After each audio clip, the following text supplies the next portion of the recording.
Live from the Pitch Pad in New York City. Get ready to unleash your inner entrepreneur with Pitch Live with Amy Summers. Whether you're a seasoned entrepreneur or just dipping your toes into the Shark Tank, this is the place to be to discover how to turn your pitch into reality. Fasten your seatbelts, pitch stars, because the spotlight is on you and we are about to make success happen. On this episode of Pitch Live, I know this industry inside and out. I know what happens in the silence from my publisher. I know what they're up to over there. But when it comes to things like a subtitle or your cover or whatever it is, whatever feels so important to you, you have to fight for. I know that this title works because this is how my people hear me say it all the time, or whatever it is. Listen to the experts in the room, listen to the coaches, listen to your editors, and have a really good sense of the things that are important to you. Get ready for Pitch Live in 3, 2, 1. Welcome to Pitch Live. I'm your host, Amy Summers, founder and president of Pitch Publicity and Anisi Vox. I'm also a hardworking entrepreneur who is passionate about helping you reach success in any area of your life. And I know that is possible after decades of experience in perfecting the pitch and enhancing communication skills, which is why I'm here today and joined by Richelle Fredson, who is someone who played a very meaningful role in my own book journey as my book publishing coach and helped guide me through the process of developing the proposal for what eventually became my first book, Lift. Richelle helps. I know, I'm so excited to have you. Richelle helps aspiring and published authors create impactful book concepts and competitive proposals. Her clients have secured more than $6 million in book advances so far, probably more by the time you're watching this. And she's also the host of the Forbes-featured podcast, Bound and Determined. And she works with creatives and entrepreneurs on everything from platform growth to podcast launches and big idea development. So as I alluded to at the beginning, I first connected with Richelle through her book proposal blueprint program. And I was instantly impressed in her structure and accountability and goal setting approach. I mentioned this in the acknowledgments of Lift, if you've read it all the way to the end yet. She helped me stay focused, intentional, kept me moving forward throughout the entire process. I just loved it. Ultimately, all of this led to a 101-page book proposal and a connection to my publisher, Page 2, a partnership that turned out to be the perfect fit for bringing Lift to life. And now Richelle is stepping into her own author era, which I'm very excited about, with her upcoming book, Do the Thing, coming from Hachette Book Group in the spring of 2027. Welcome, Richelle.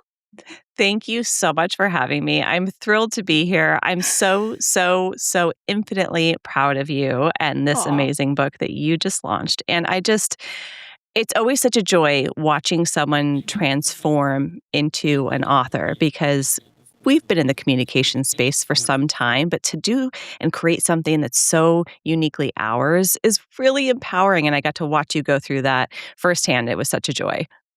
And I will say it's Richelle's fault that we have the Pitch Live podcast, because when I first started in her program, I said, I have a microcast and I'm doing all this other stuff. Do I really have to do a podcast? And she's like, yes.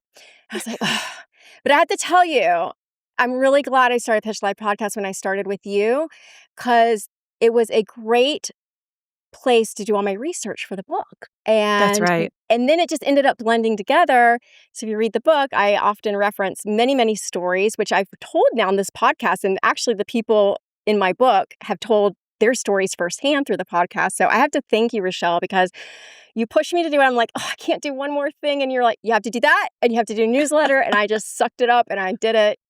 I did everything that she told me to do. And so that's why I'm here. And that's why in this season 3, I wanted to have you, because so many people ask me, how did you get the publisher? And I'm like, well, let me tell you, before you even breathe the word publisher, you need to know about Richelle, because this is a whole process I learned and I had no idea. Thank you. You wouldn't believe the number of sort of chat GPT'd book proposals and book ideation documents that I receive. And I go, 10 pages isn't going to cut it. I don't think a lot of people understand the front end of the book publishing process. So you're exactly right. It's a lot. Okay, I can't wait to get all my questions, but I'm going to just throw you a small little curveball because we're doing something this season called Behind the Bio series. And I just gave everyone your bio, and you're pretty, I mean, you're like me, you've got a PR background, so you're pretty public about everything, most everything, most everything. But I would love for you to just share with our audience something that people should really know about you that maybe you don't share that often or maybe isn't out there on social media.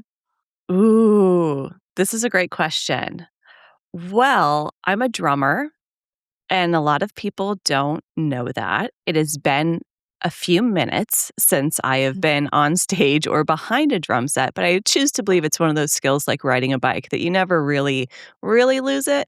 But I spent about 15 years drumming, traveling Europe and leading teams of 28 boys, when I was in high school and college. And it was really my first step into advocating for myself because I fell in love with it, but a girl drummer back in, like, the early '90s when it all began was not, something you saw very often, and so I hit a lot of obstacles. I was bullied quite a bit, and I had to really fight back and say, "No, this is something I love. I wanna be in this space. I deserve to be in this space."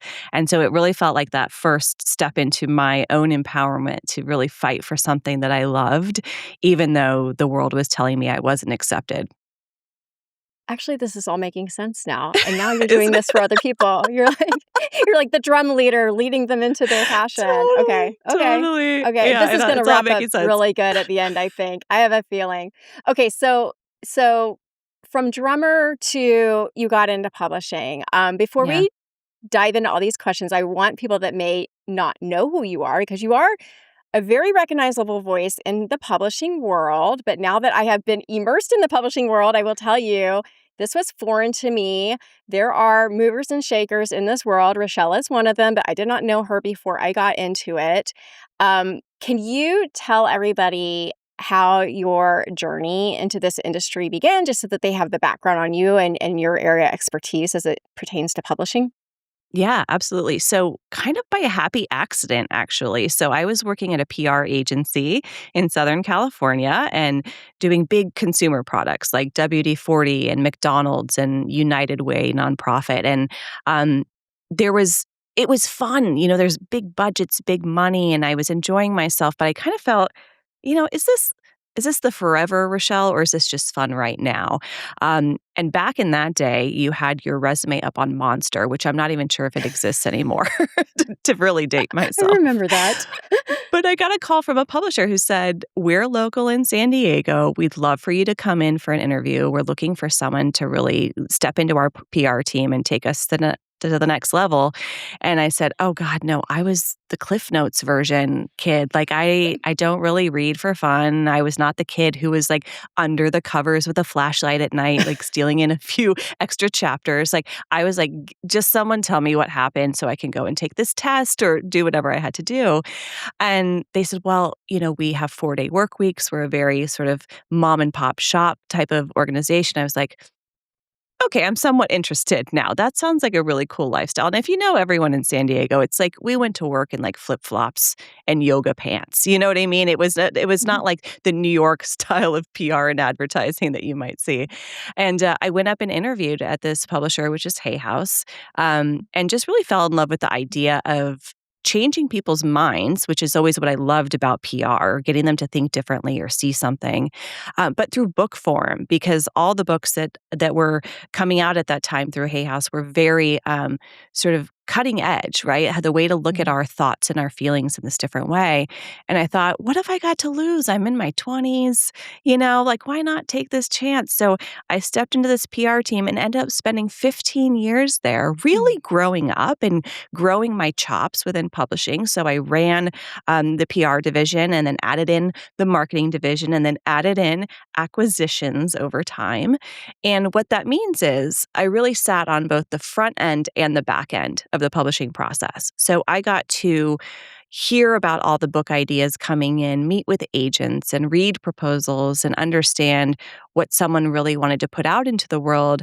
And then if we chose to buy it, I was the person on the back end bringing it to the masses, right? Making sure that it got its time in the spotlight. And so it gave me such a well-rounded perspective on what it takes to really create not only a book idea that sells and cuts through the market noise, but how to really get people's attention on the back end in a really saturated industry. And in 2018, when I had my son, I was having this whole reevaluation of time and how I was spending it. And I had been sort of in the C-suite for years and loved it and loved everything I was doing. But I really miss kind of getting my hands in the creative work like I used to earlier in my career and taking risk and just playing in the sandbox a little bit. And so I decided to start the company that I have now. So. Entrepreneur moment. I know. Was it the ideal timing? I have to ask you though, like, it seems like from what we see in the movies and on TV, with shows like Younger and all these shows that focus around the publishing industry, that it's pretty cutthroat. Was it cutthroat when you were there, and is it still cutthroat now? I don't find it to be cutthroat at all, actually. I think, Okay. and both inside the industry and outside, and I watched Younger and I was a big fan. And it is always like the entertainment side of an industry. Like people don't just get handed imprints like happened in that show with Hillary. But I think you look at the woman in marketing with like the big necklaces and the sort of fashion diva, and she's moody and she's doing her things. The book industry is made up of people who are really geeky and love books, truly. Uh-huh. And then at the higher levels, you get the people making the big money decisions who are still book lovers and still kind of geeky, right? And so it's really, I always say, like, people in publishing aren't paid enough to be as glamorous as you might expect they would be. But it's really filled with people who want to champion voices. And I think that's why I love this industry so much, is that it's really, it's far more grassroots and far more gritty than you might expect. And it's like, okay, to enter this space with just an open mind of finding the right partners to bring your ideas to life, because publishers can't do their job without authors, right? On the author side, I think there's this energy of like, I need to be chosen, I need to be picked, like pick me, pick me. Mhm. But the truth is that publishing is a long game, right? This is like a 3 to 5 year commitment. Publishers are really just seeking partners that will be Mhm. enjoyable to work with, who are going to pull their weight, who are going to do everything that they can, who can be coachable, right? It's just far more organic than you might expect it to be. And then I have to ask you, you kind of jump to, okay, now I have my own business and I'm an entrepreneur, and I know the situation that caused you to do that. Was there a person or somebody that really mentored you and kind of pushed you to really do it? Or was it all just, you know, a decision made on the situation at the time? No, mentorship has been a huge part of my life in really unexpected ways too. So I would say my dad is a longtime entrepreneur, and I kind of Mhm. grew up with an entrepreneurial spirit all around me, for better or worse. Right, entrepreneurial life is a roller coaster, and sometimes I learned the hard things about it, and then sometimes I saw the huge successes of sticking to your vision. Right, Mhm. and it was I kind of grew up under that umbrella of parents who really prioritized risk taking and prioritized Mhm. believing in your ideas, and um, to not be shy around them and to really advocate for yourself. And then I think as I got further into my career, I had great bosses, I had great leadership who took me under their wing when and saw potential to really coach me into like bigger levels of my career. There was a woman I worked with for ages named Margaret Nielsen, and she really kind of just scooped me up and said, "Let me teach you about how this digital marketing world um, Mhm. happens, because you're in PR and there's going to be some crossover." Like before even the industry was aware of this development happening. Mhm. So I had really proactive mentors sort of scoop me up along the way. And then when I moved to New York and from California to New York without knowing a soul, um, which is like, I'm still like, I can't believe I was so brave. Um, and started a New York office here for that publisher. I met a dear friend who is still a dear mentor to me named Victor Imbimbo, and he had had huge marketing roles at like PepsiCo, Budweiser, and he was sort of doing his own thing now, and we met through a PR opportunity actually, and and he is still a great mentor to me here. He's like sort of like my New York dad on the ground. And so I still have great lunches with him every month where we talk about what I'm creating, what's happening in my family, but also, just getting opinions from people who have like been through it before, who have walked that walk. And I think, the same thing I said to my dad as I say to Victor all the time, who are, men in their 60s and 70s, is that social media would have you believe that your mentors, your influencers need to be sort of in that peer group or like sort of Mm. very young and cutting edge and into the culture. I find for me, the best mentors come from people who have done it even in different generations because there's such learning that comes from that. So I always love to sit down with someone older than me and get opinion and get counsel. Yes, they have knowledge that's not logged in ChatGPT. That's what I keep telling my Correct. young people. Correct. I know. It's never been It's so logged, true. so you have to actually go talk to them. That's right. You got to go get the source material, right? Yeah. Yes. I love that you mentioned about your dad and your parents modeling entrepreneurism because a lot of people do not know what it takes, and it is actually very hard to run your own business. Just out of curiosity, what did your dad do for a living that you got to witness? I will still, now at the age of 45, say, my dad's a businessman because trying to explain what he does is so complicated. But I'll give you the net of it. The net Okay. is he has always been like the nucleus. He's really good at bringing people together. Mm, He's also an idea generator. So okay. very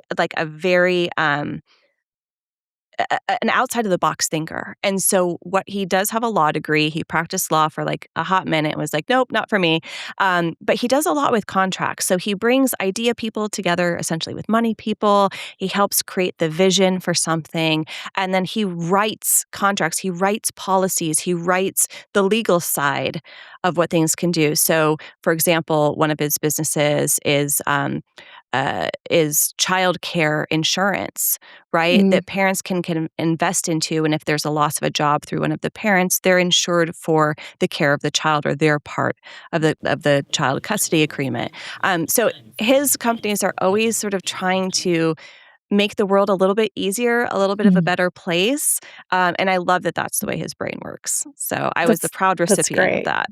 Yeah. It sounds like you got some good networking skills from him too. Oh my gosh. Because He you had are a me very good pounding networker. he had me pounding the pavement when I was so young. I mean, I was working in an office when I was like 12 answering phones and like that was one of the things that was so important to both of my parents because they um we had a lot of adult parties that we were hosting with my dad's colleagues and things like that and my mom's like the hostess with the mostest and I was carrying a tray around and asking people if they needed drinks or an appetite. Like that was me, like, and not in like a child labor way, but like they wanted me to be so comfortable walking into any room Mhm. and having any type of conversation. And so I really credit them for me being able to do that now and to really just understand and connect with people on just a human level. So, I love yeah. that. I love that he Yeah. made you do phone calls too, because my dad did the Oh my same thing. I was like his God. receptionist, Totally. which Same. is why we both probably went into PR because we were Totally. comfortable with the phone. All right, I love this background. Let's move into some questions now on becoming an author and pitching yourself because you are an expert in pitching. You have the PR background, but you're also an expert in this world of publishing. Um, what makes someone, I don't know, book ready to be an author? And what are some signs that they're not quite there yet? I'll Mm. just say that I remember the first time I went to one of your groups on Zoom, and we had about, I don't know, 15 people in the Zoom room with all their book ideas, and I was in the course with them. The first thought that went into my head was, these people are all at different stages. I Yeah. don't know how Richelle does this. This would actually I could not teach a class like this, but I could tell there's different levels of like when people want to write a book, but when Yeah. is the right time? Is it like immediately after the divorce or like is there a better time to write a book? Yeah, and this is also what I love about that program is like people really are feeling into it from different places. Now, if Mhm. you are someone who's like, I have the business, I have the social proof, I have a method for something, I know I want to go after the traditional deal. The answer to that is after you have enough data to say, I know what I'm talking about, right? Mm. And that can come through teaching your own programs or just being in your industry or a subject matter expert. And then there are the folks who are maybe you're the person who says, everyone tells me I should write a book. Sometimes that's a red flag to me because if you don't know why you want to write a book or you don't know why your message or your story needs to be out in the world, you have to really connect to that because it is Mm. not an easy process. It's a long process. So, because I work with people mostly who want to go into the hybrid or traditional space, it really is like, have I made myself an expert of my arena? Do I know my lane on the bigger highway? So, very little information is new anymore, right? Unless you're in Mhm. sort of AI, tech, or medical research. We're all sort of seeing variations on a lot of the same Mhm. stuff, but you have to know with certainty the lane you own within that conversation. So, if you're a nutritionist, it's not just let's all eat better. It's, hey, here is my expertise within the bigger conversation of nutrition. If you're talking about trauma, we're not saying you're going to heal your trauma in this book, but maybe you'll know how to sit at a family dinner without conflict, right? So you Mhm. have to kind of come down the funnel and know the area you're going to own. That's also very similar for PR. So I'm still using Mhm. that part of my brain, right? How do we take out your wedge of the pie? There are still tons of people that want to write books because they just want to go through the process or they want to write their memoir because Mhm. it's healing, right? Mhm. Totally valid. That's not typically my client because my client is usually looking to have a book fulfill part of their business ecosystem or get them on stages or bigger clients, bigger opportunities. But all the time, I end up with people in the Blueprint program who are sort of figuring out their story to tell. And I love talking to them too because there's such growth that you get to witness and Mhm. that they get to experience. So, really, in that program, I don't rule out based on like, hey, do you have your framework ready? It's like, are Mhm. you ready to do the work of developing this idea under some coaching? And I think that if you do enroll in Rochelle's program, you will know pretty soon if you're really ready because, I mean, she has lots of assignments and deadlines, and it's just I remember feeling very overwhelmed at first, like, "What have I gotten myself into?" Um, but now going through the whole process with the actual book, it was a great ramp up to what I was about to get involved with. So I think if you go through Rochelle's program or a program like Rochelle's, like, that kinda makes you book ready because, I mean, It does. you have to know deadlines, and and it's just looking back now, it's like, "I wish I could go back to Rochelle's program, that was easy." But I'm like, come back into the cocoon. Yeah. it was No, so intense at the time, but it was getting you yeah. ready, I think, for that, so it's a It's good training. It really Mhm. is training. Like, not only are you training your writer's muscle, you're training how to give the elevator pitch for your book, you're really working the idea until you can't work it anymore, you've looked at all the holes, Mhm. but absolutely, you're about to enter a partnership, and you're about to enter a series of deadlines, and so this really is prep for how you will move through the rest of the process. What do you think the biggest misconception people have about landing a publisher, like, or an agent? What's a misconception that's out there that maybe people put it off because they say, "Oh, I can't do this because I'm not" what? Yeah. I think it's I can't do this because I don't have 100,000 social media followers. Mhm. So the misconception is that you need social media followers to get a book deal. You've got to be a big influencer. The truth is that platform takes all sorts of shapes and sizes. There are people that get book deals because they're, speaking at 20 events a year or they have, their own set of sold out retreats that they teach or they have access to corporate rooms from the work that they do. They have connections. So they have a great podcast. So I would like to sort of broaden people's view of what a platform is. Like, yes, publishers would love to sign people who have a built-in community somewhere. It doesn't have to be social media. So Substack is having a great moment right now, right? And will continue to, because people are showing up, they're writing really authentically, they're being very transparent, they're building real community, and that's what publishers want. They want to offset their risk by saying, who are you coming to the table with? So I think platform sort of like is like the dirty word for authors. It's like the Grim Reaper that they don't want to face. But the trick to it is finding out the sort of platform piece that feels the most comfortable and doable for you, and go all in on it and build your community. Yes, I agree with you, because that was a little intimidating at first when it kind of seemed like, okay, I'm going to have to audition in front of all these publishers. And Yeah. it was a lot of stress, which, I didn't have much tolerance for the traditional route, which is why I went hybrid. But I'm an entrepreneur, so that's kind of more, I know I can do the work. But now that I'm on the other end of it, I've done all the things. I got, Yeah. I think I'm up to 130 Amazon reviews in just 2 months. And, like, I know that I can do it. I don't have Yeah. to be Brad Pitt to do it. And I also see too, just to add to what you're saying, some people that do have a big social media following, it doesn't mean that their book's going to take off either. You really do. There's a lot of work involved to promoting it. And 100%. I've had clients with millions of followers sell fewer books than people with 5, 10,000 really engaged people. And that's the trick of social media, is publishers sort of know it's on shaky ground. They just don't necessarily know where they're looking next. So instead of saying platform or followers, I keep coming back to the word community for a reason. Community is energetic. They're not just an audience. They're not just receiving your information. They're engaging with it. And so that's really my primary focus for my clients, is where are you building that community? And it takes time, truthfully. So if you know you want a traditional deal, start working those platform pieces now. But a lot of my entrepreneurial clients will go hybrid, because they're like, I want this book in my business like yesterday. I want to have creative control. I want to earn money right out of the gate. I don't necessarily need an advance payment. Like, I would rather just start earning on every book sold. So for so many people, hybrid has been such a door opener for them. And so I'm a big fan of that model.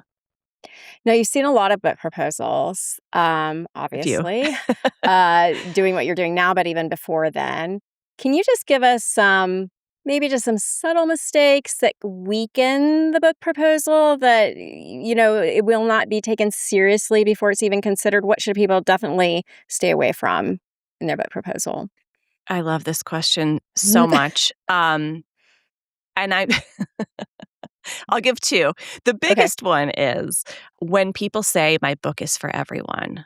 My book's for everybody. There's nobody that my book doesn't apply to. What that signals to an agent and a publisher is that you have not done the deeper work of identifying who your book is really for. And so what that means is your book should never be for everyone. It's harder to market. It's harder to find a sales position for. It dilutes the value by saying that. What they would rather you come in and say, my book is for physical therapists who only work with children ages 0 to 5. Like, get that niche if you need to. What you don't want to do is say it's for everyone, because it just weakens everything else that comes in that proposal. The other thing is, when you get to the section where you're comparing your book against other books that already exist, which is an important part of the process, everyone wants to say their book is the next Untamed. Everyone wants to say their book is the next Atomic Habits. And while that may be true, you really need to be looking at books that are sort of attainable for a first-time author within your space, that feels like comparable to what your platform or your business is. Yes, you want to also mention the big dogs, but the core of that work should really be saying, this is what I actually think my book enters into in conversation with other books on the market. So there was a period of time where agents were going, oh my God, if I see one more book that says it's like Untamed, like, I'm going to scream. And so, I started sort of shouting it to the roof from the rooftops to all of my clients saying, please don't say this anymore. But I think it's a real sort of knee-jerk reaction to say, of course I want to compare my books to some of the best-selling ones on the market, but there's also this reality component that we want to make sure we include. Let's talk about first books, because you said something I remember when I was in your program, and you talked about how important that first book is. And it is like ingrained in my brain. And I think it really helped me develop Lift to what it is. But can you just tell everybody how important that first book is and what does it need to say about you? Yeah. Your first book, especially if you want to traditionally publish or hybrid publish your book, and I would say even self-publish, is that you want it to be your cornerstone book. It should be the depth of your expertise, like not holding back, not saving a little for the next book, not saving a little for the course. It should be a full experience within this book that really needs to be your big book, your big idea. A lot of people will come to book publishing and say, I want to just kind of quickly self-publish a book just to get it out there, and then Mm. I'll work towards the big book. The downside of that is publishers will go and research the self-published book you already did, look at how it sold. If it didn't sell great, they're going to use that against you when you want to publish the big book. So there is no sort of like, let me quickly go this route and then one day choose traditional, unless you're willing to sell the crap out of that first self-published book. But for most people, you want that book to be the big book, right? I say cornerstone book because it should be sort of that foundational product within your business. The one that you will be talking about for the rest of your life. That's what I remember Is you that what I saying. said in the class? Probably. Yeah. You better not get tired of talking about it. So if you're going to write about some subject, be prepared. You have to love it. And this is why I really teach my clients too that it's like you want 70% of your book to be in the space that you know so well. But give Mhm. yourself like a little like 30% of growth space, right? Because Mhm. again, to publish it about 3 years, maybe more depending on stops and starts. Then it launches and you don't want to be so sick of it by the time it gets to launch day that you don't want to talk about it anymore. So like you want to give yourself space to grow into an expansive part of this idea too, so that 6 months after the book comes out, if you get invited to do a big stage talk, you're still lit up about this topic. Mhm. There's still potential here. Yeah, I found that that was really good advice. And it almost needs to be something that you already talk about all the time. There's just not a book connected to it. So Yeah.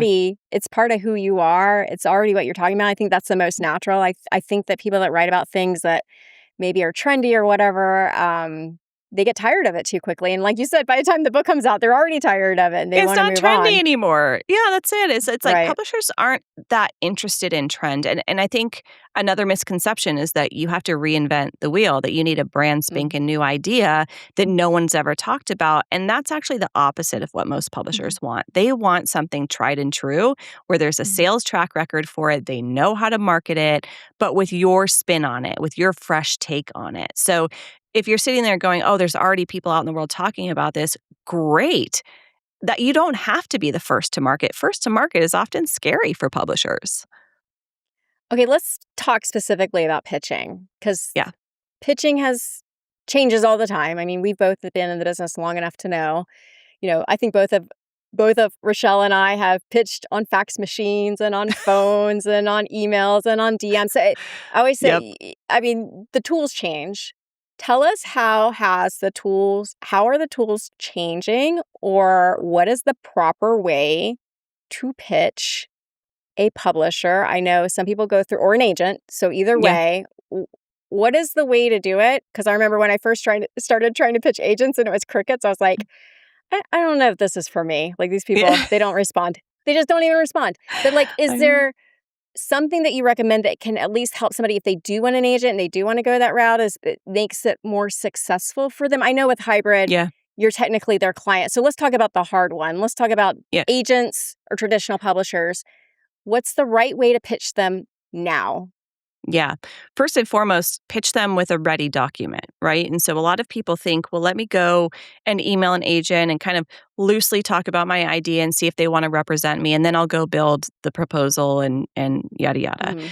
Uh, Do the homework first. Like, you're only going to find your right aligned partner for this project by showing up with your full self, the idea worked out, the passion present, the market checked, all of those things, right? So it's like sort of showing up to a job interview without a resume or a portfolio of your work, right? You really want to come prepared so that they take you seriously and so that you can move through the process faster. So, first things first, get yourself in order, preferably through a book proposal.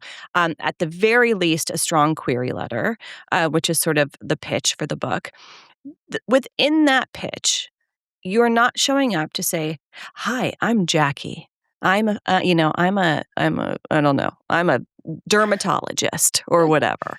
I just booked my Botox appointment, so that's top of mind. But it's thinking about what problem am I solving? What solution am I bringing to the table, and why am I the one to write this? In Mm. that order. And Okay. that goes back to a PR pitch too, right? We don't start PR pitches by saying, "Here's Joe, he's the most famous chef in We Pittsburgh." don't You go, care. yeah, they don't care yet. And it's Okay, not to so say what they can you say those steps one more time? I want yeah, everyone to make sure that they hear. What are the steps in the pitch? What are the 3 things? problem, solution, why you. If you want a Mhm. more advanced model, problem that's both the cultural problem and your customer pain point problem. So, for example, if you're a therapist writing about addiction, your cultural problem would be the opioid epidemic or the lack of services available to people. Your pain point that sits within your customer or your client is not knowing what to do, feeling underserved, not knowing who to believe for information, access, all those things. Solution is how you're going to bring relief to this problem.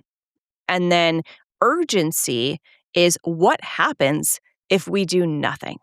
What happens if this book doesn't get out there? What happens if this topic is not addressed? What's at Mhm. risk? And then the you of it all is both your lived and learned experience. So I'm a XYZ executive. I have 30 years of clinical practice, but also I had an eating disorder. Also, I struggle with depression, or also whatever that personal element is that makes it relevant to the work.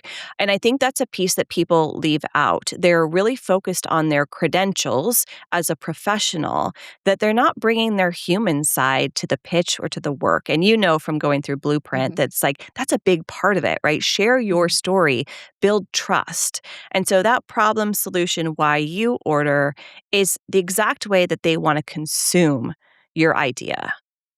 Okay.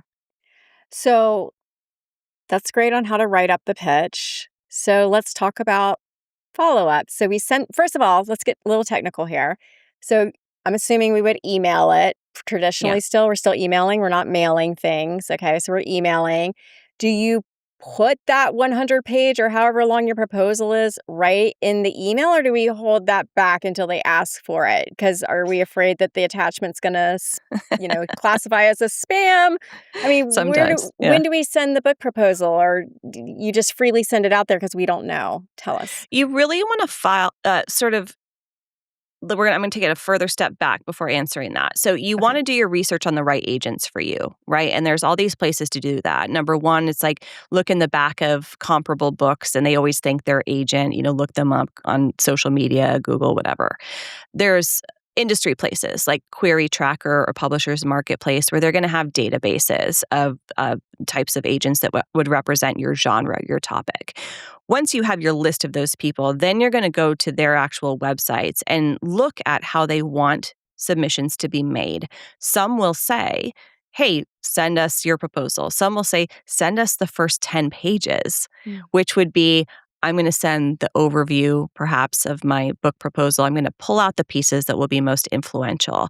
If you're sending just a letter or an email, I would always end it by saying, "I have a fully executed proposal I'd love to send you," so that They know you've done the work, but maybe their restrictions on their submission say just send us an email or put something in this web form. But at least give yourself the opportunity to say, I've done my homework. I'd love to send it to you.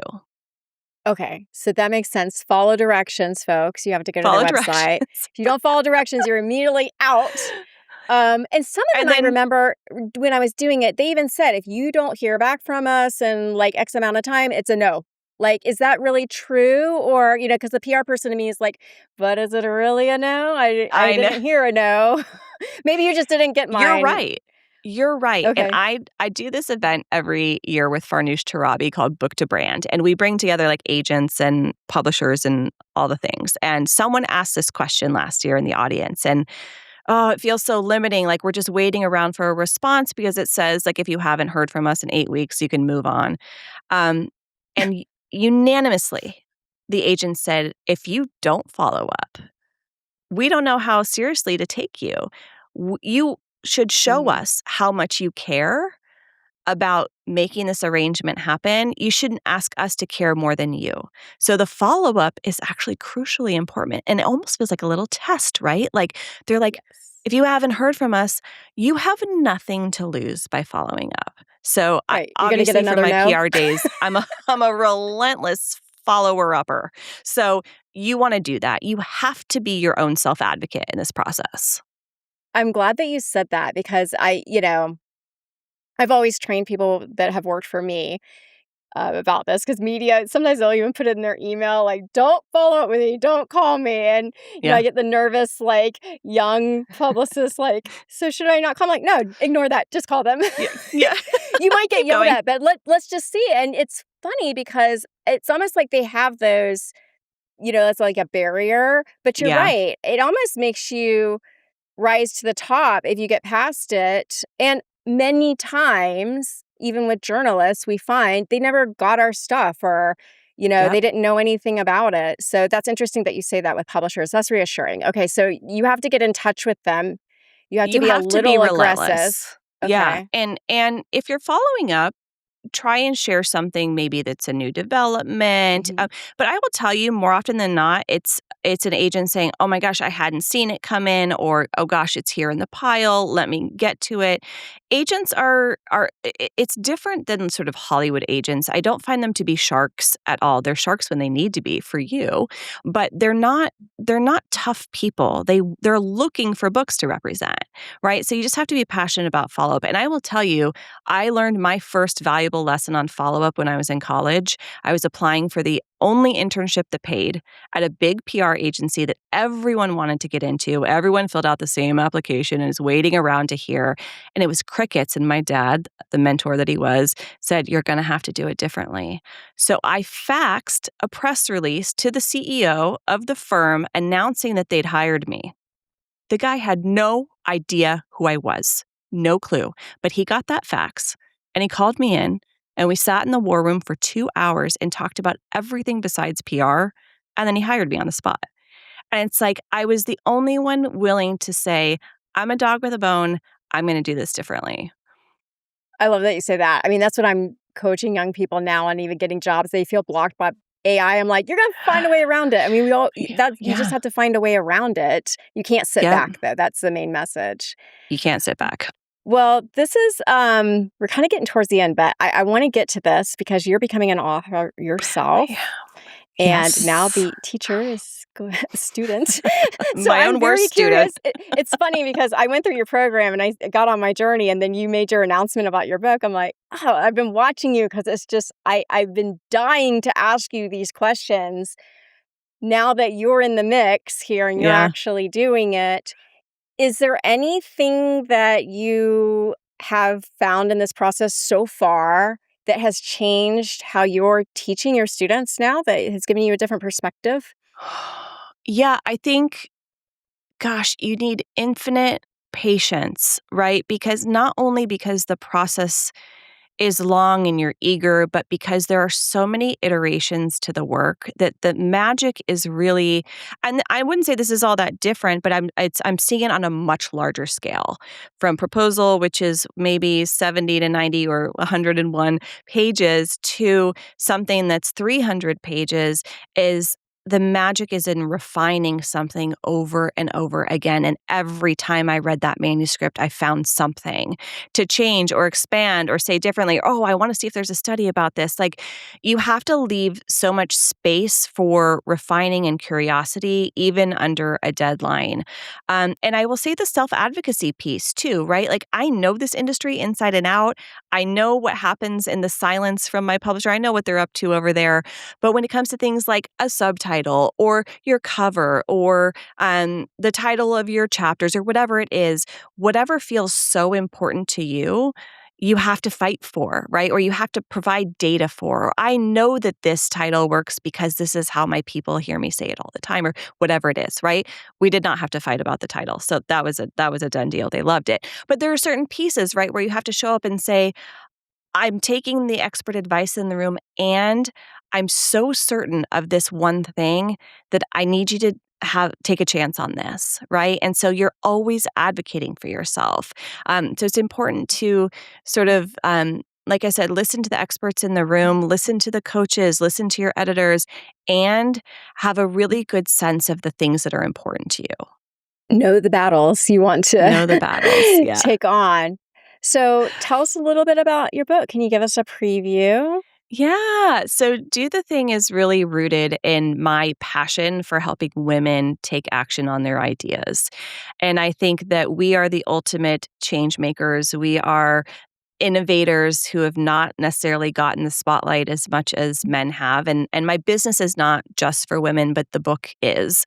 And it's really about taking an idea, trusting it, learning how to trust it, learning how to gain confidence around it, and work the idea over and over again through my proven method, of course, and coming out the other end with a product you're so excited to get out into the world. So this book is IP driven. So if you want to write a book, start a podcast, start your blog, do a course, do a membership community, something that's really rooted in your wisdom, that's what this book helps you do. And we're talking about how to pitch it, how to sell it well, how to build the community, all the components in building that ecosystem that you need to be a new entrepreneur.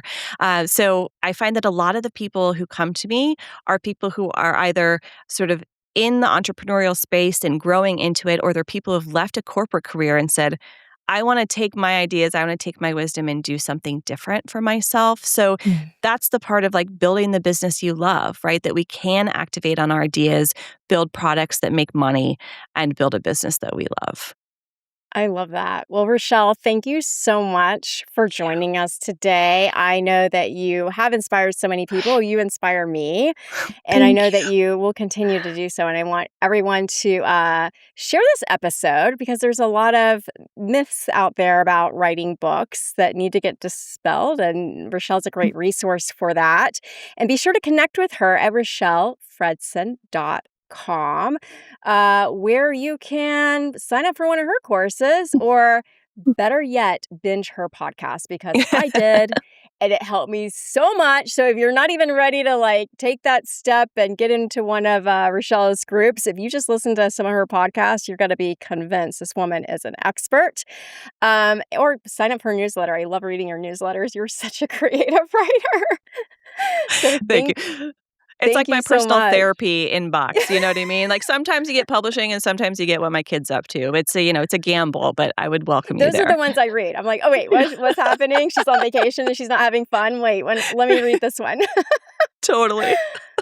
Well, thank you again for joining us on this episode of Pitch Live with Amy Summers. Be sure to hit the subscribe button and give us a rating or review. Your feedback helps us plan future episodes. I hope you were inspired today to get out there and pitch, to advocate for yourself, and to make success happen. As we say here, MSH, or as I told Richelle, it's really make shit happen all the time, right?